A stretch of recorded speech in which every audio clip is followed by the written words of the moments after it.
So all this time, so far today, we've been talking about the formed elements of blood.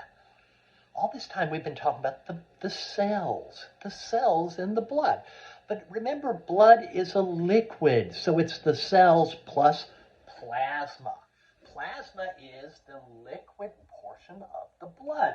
And we had said before, well, the plasma is going to be carrying a lot of stuff. We had said, what are the functions of blood? Transport, regulation, protection. So all this stuff, the nutrients, all of this stuff that's being transported is being transported with the, unless it's bound to the cells, it's in the liquid portion of the blood. So it's carrying the hormones, the antibodies, the nutrients, the waste materials, the blood gases. Oh my gosh, I can't, blood gases and the CO2. So remember, we had said hemoglobin is going to be carrying the oxygen, but there's blood gases in there as well. But in addition to those, we have some dissolved proteins, and these dissolved proteins are going to have very important functions.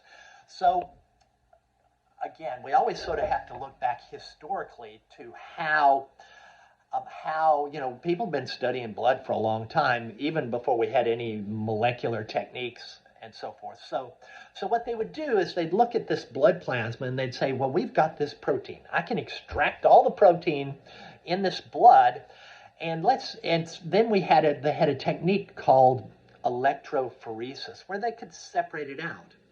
And what electrophoresis is it's a gel material that you put an electric charge on either ends of this gel material, and in between it you have proteins there. And proteins are charged, and based on their size, they will move the electric current going from the negative pole to the positive pole.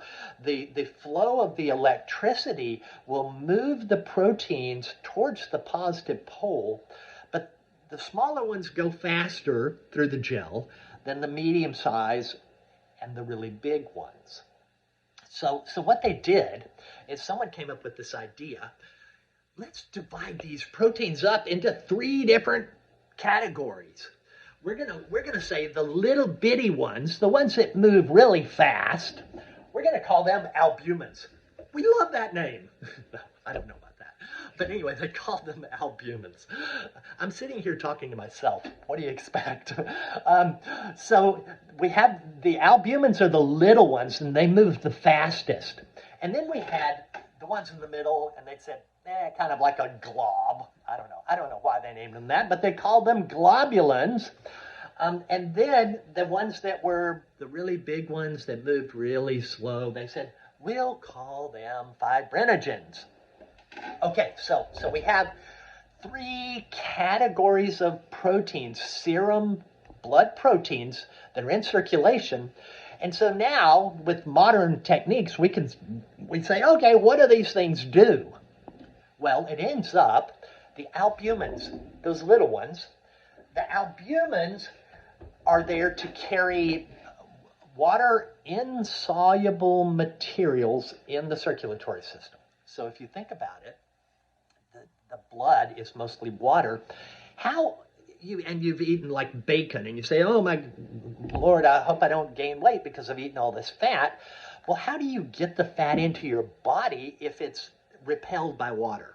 Well, it ends up, there are these proteins, albumins, and that are going to be functioning to carry fats and fat-soluble material, stuff that doesn't dissolve in water.